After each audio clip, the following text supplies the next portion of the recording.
Hello, I'm here, Lynn Broderick, at RootsTech 2015 with McKelden Smith, President of the New York Genealogical and Biographical Society. Welcome. Thank you, Lynn. Nice to be here. I would like to know a little bit about your society. Okay. We're the second largest and second oldest society in the country, probably the world, because societies were founded in America. And we were established in 1869 in New York City, and we've been in business ever since. We began publishing our well-known scholarly journal, The Record, in 1870, and it's been in continuous publication to the present time. And what is contained in the record? What types of articles? The Record is a articles? scholarly journal, family histories that are documented by genealogists, and represents as a body of learning the largest collection of compiled genealogies in existence and the richest source of New York's family history. Wonderful. Now, is there an index that is searchable if someone had a prominent... All of the issues of the Record, including the one which was published last week, are online. They're searchable, and they're searchable if you're a member, but they're also searchable if you're not a member. You can find out if your family is included, or the subject of your inquiry is included in the Record without being a member, but then you don't see the articles until you join. That's the business model. That's the business model, and Right. that's the way it works. Very nice. Now, tell me a little bit. Sometimes historical societies and biographical societies, genealogical societies, you can go and you do research. Tell me how it works at the New York. Well, historically, the New York&B, as we call it, New York G&B. had a library, staffed with librarians, and people would come and use, it was a private library, and people would come and do research there. But then as the internet came into existence, people began to spend more time online and less time going to libraries. And so our business model had to change to reflect that. And so what we did was we moved our library, the books and the manuscripts, to the New York Public Library, which is one of the great research libraries in the world. They already had a very large genealogical collection, but the material that we had did not overlap with what they had, so they were thrilled and we were thrilled. And they digitized the catalog. Our catalog was still in, cards. Yes. They digitized it, put it online, so now people all over the world can see what we have in our library without having to actually come to the library. So that was a big step forward for disseminating our material.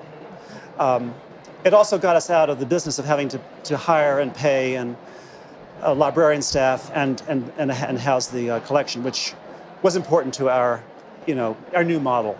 Yes. Now we're more focused on helping members find resources. We continue our 2 quarterly publications. We publish books. We've just published 3 weeks ago the definitive guide to doing family history research in New York. It's a monumental effort. It took 3 years. It's almost 900 pages.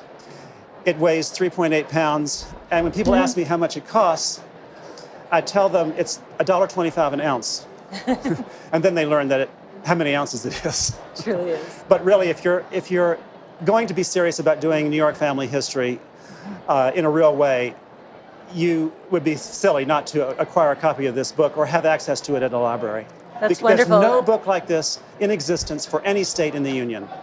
So you are a leader once again. Well, thank you. I think we're a leader, but what's really cool about it is New York is a really important state. Absolutely. And I don't say that there's any unimportant state, but it's huge, it's heavily populated, it's old. The first settlers came in the 1630s. Yes. And also so many people can trace their ancestry, Americans can trace their ancestry to New York because of Ellis Island and Castle Garden, New York being a port of entry for people from all over the world, especially English, French, Germans, Italians, who came, Russians, Eastern Europeans, Spanish, who came in such huge numbers during the 19th and early 20th centuries. Absolutely. Literally millions of people emigrated to America through the port of New York. So if your family didn't stay there, they at least Right. went through there. If they came to, Ellis Island was opened in the 1890s. It succeeded another center called Castle Garden. But people would come in through Ellis Island, and many of them would stay. Many of them would just take off and go to California or New Jersey or any place in between.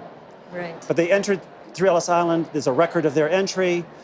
Those records are online now. It's great.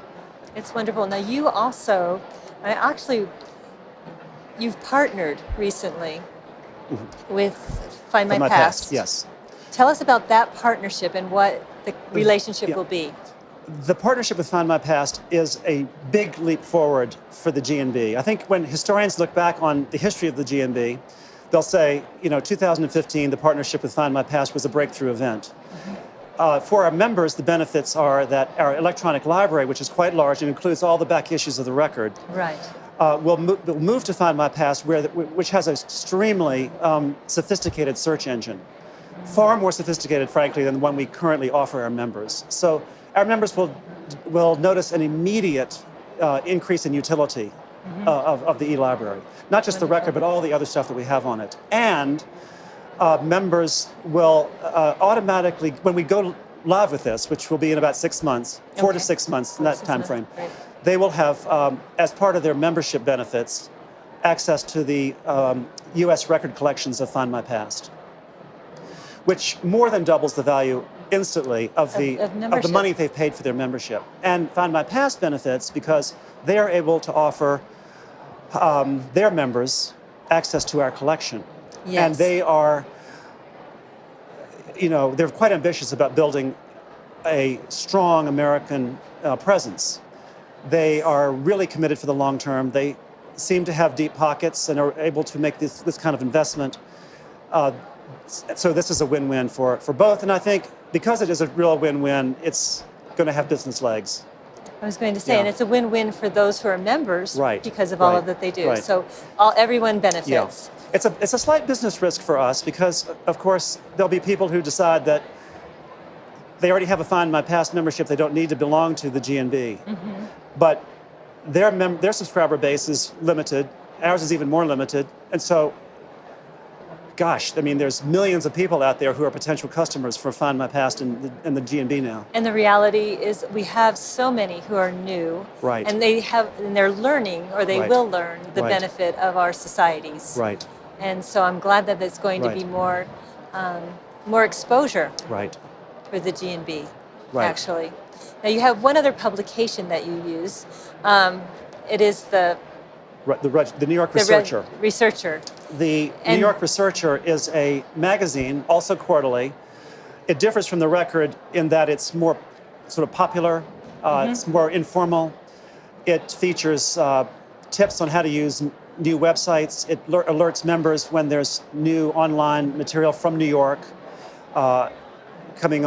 making available for research. We describe repositories, we describe new record sets that have been opened by libraries. In the current issue, we discuss a record set at the New York Public Library which is completely unknown, yet it has about 1,000 cubic feet of unknown material about Civil War soldiers, not just from New York, but from all over the country.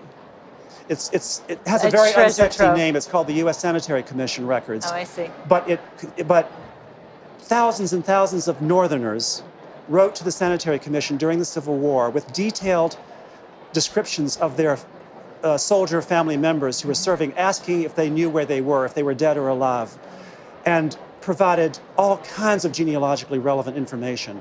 And this stuff it's not online. It's only at the New York Public Library. And so this cover story alerts our members and anyone else who reads this that there's this astounding new tool to find Civil War ancestors.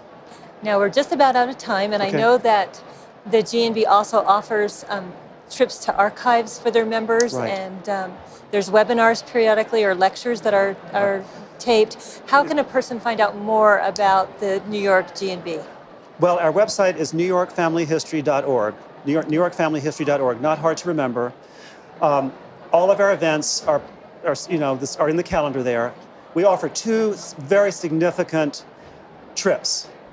or experiences, one might say, in New York. One is a trip to the Albany, the New York State Archives in Albany and library with our own staff and our own experts who give one-on-one treatment to the participants, and they love that.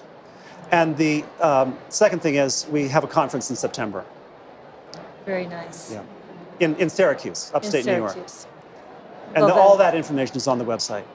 Very good. Thank you so much Yeah. for your time. I'm glad we can have the opportunity to introduce new genealogists to your society. Yeah. Well, thank you very much for having me. It's fun to be with you. Thank you.